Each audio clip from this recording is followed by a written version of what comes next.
Mga ka-gamers, palike kayo papalo naman po ng page. Ang pinik natin si San. Habang nag-blue buff tayo, sinamahan tayo ng tank natin. Ini-evade tayo ng kalaban. Buti na lang di tayo iniiwan ng tank. Nakuha ko yung blue buff. Nakita ko si Vixana, sinusubukan tayong invade.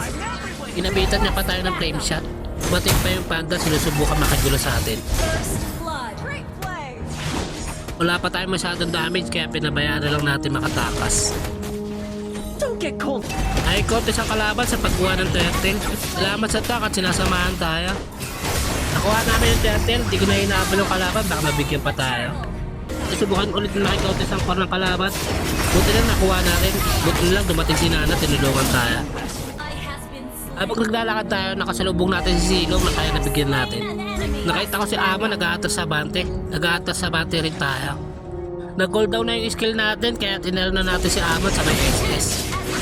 Wala na natawa si Amon kaya nakipagsabayan na lang sa atin. Tinalo na nakagad natin si Vixana. Dumating si X-Bird kaya inayaan ko na lang. Siya ang umagol.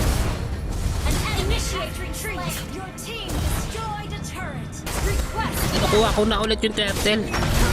After ko makuha yung turtle, nakita ko sa mapa, naglalaban-laban sila. Kaya nakasali na rin tayo. Hindi tayo makalaban, tinataboy tayo ni Panda. Tinalo ko na kagad si Granger kahit nasa tore.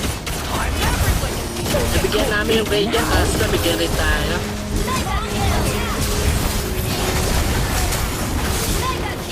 Salamat sa mga kakampi natin, sinasama tayo sa pagkuha ng Lord. Tinalon ko na para mataba yung mga kalaban.